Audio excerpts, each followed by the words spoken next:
The Art of Money Getting by P.T. Barnum. Chapter 7. Don't get above your business. Young men, after they get through their business training or apprenticeship, instead of pursuing their avocation and rising in their business, will often lie about doing nothing. They say, "I have learned my business, but I am not going to be a hireling. What is the object of learning my trade or profession unless I establish myself?" Have you capital to start with? No, but I'm going to have it. How are you going to get it? I will tell you confidentially, I have a wealthy old aunt, and she will die pretty soon. But if she does not, I expect to find some rich old man who will lend me a few thousands to give me a start. If I only get the money to start with, I will do well. There is no greater mistake than when a young man believes he will succeed with borrowed money. Why? Because every man's experience coincides with that of Mr. Astor, who said, it was more difficult for him to accumulate his first $1,000 than all the succeeding millions that made up his colossal fortune. Money is good for nothing unless you know the value of it by experience. Give a boy $20,000 and put him in business, and the chances are that he will lose every dollar of it before he is a year older, like buying a ticket in the lottery and drawing a prize. It is easy come, easy go. He does not know the value of it. Nothing is worth anything unless it costs effort.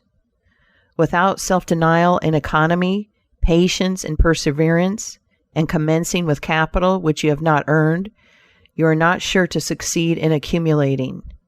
Young men, instead of waiting for dead man's shoes, should be up and doing, for there is no class of persons who are so unaccommodating in regard to dying as these rich old people, and it is fortunate for the expectant heirs that it is so.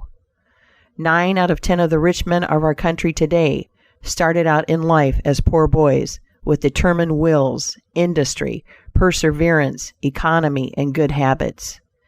They went on gradually, made their own money, and saved it, and this is the best way to acquire a fortune. Stephen Girard started life as a poor cabin boy and died worth $9 million.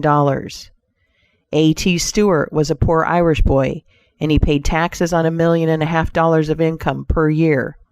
John Jacob Astor was a poor farmer boy and died worth 20 millions.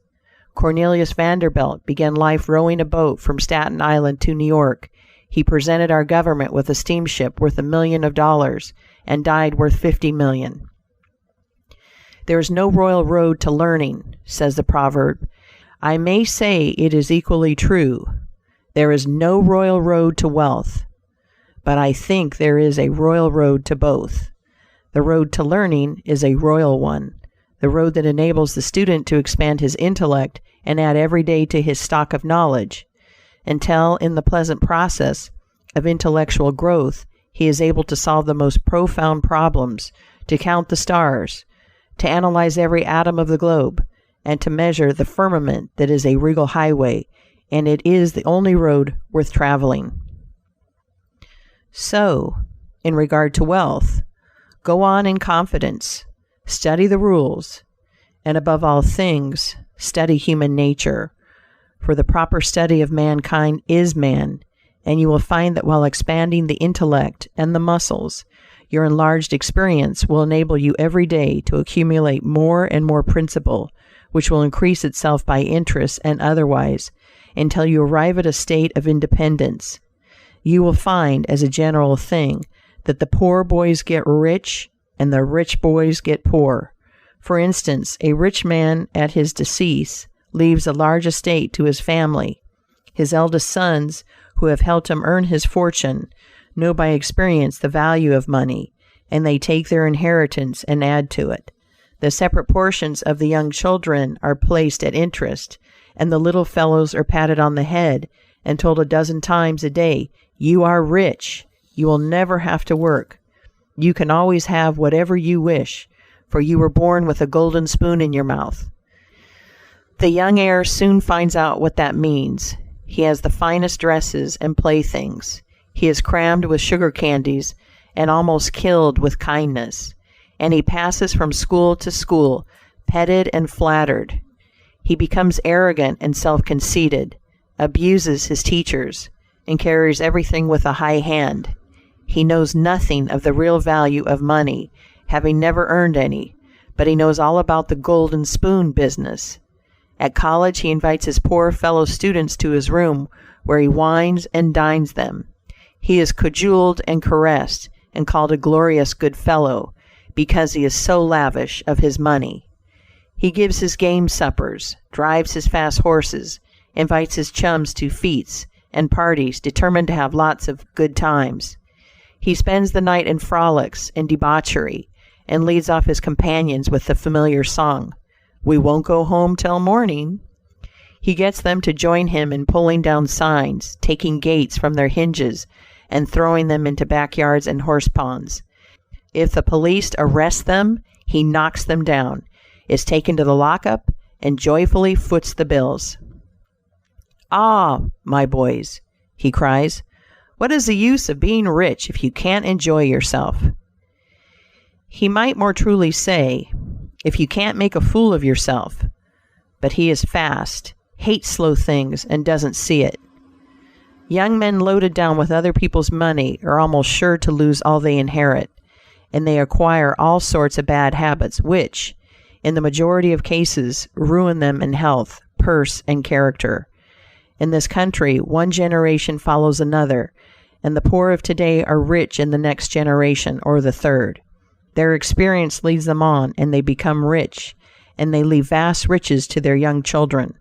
These children, having been reared in luxury, are inexperienced and get poorer, and after long experience, another generation comes on and gathers up riches again in turn, and thus history repeats itself. And happy is he who, by listening to the experience of others, avoids the rocks and shoals on which so many have been wrecked. In England, the business makes the man. If a man in that country is a mechanic or working man, he is not recognized as a gentleman. On the occasion of my first appearance before Queen Victoria, the Duke of Wellington asked me what sphere in life General Tom Thumb's parents were in. "His father is a carpenter," I replied. "Oh, I had heard he was a gentleman," was the response of His Grace. In this republican country, the man makes the business. No matter whether he is a blacksmith, a shoemaker, a farmer, banker, or lawyer, so long as his business is legitimate, he may be a gentleman. So any legitimate business is a double blessing. It helps the man engaged in it and also helps others.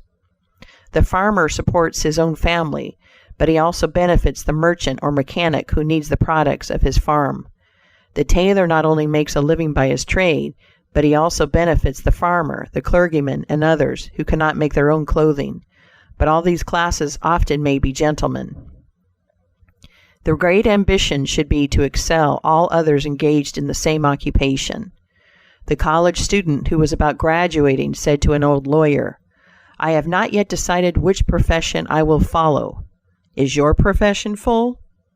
"The basement is much crowded, but there is plenty of room upstairs," was the witty and truthful reply. No profession, trade, or calling is overcrowded in the upper story. Wherever you find the most honest and intelligent merchant or banker, or the best lawyer, the best doctor, the best clergyman, the best shoemaker, carpenter, or anything else, that man is most sought for, and has always enough to do.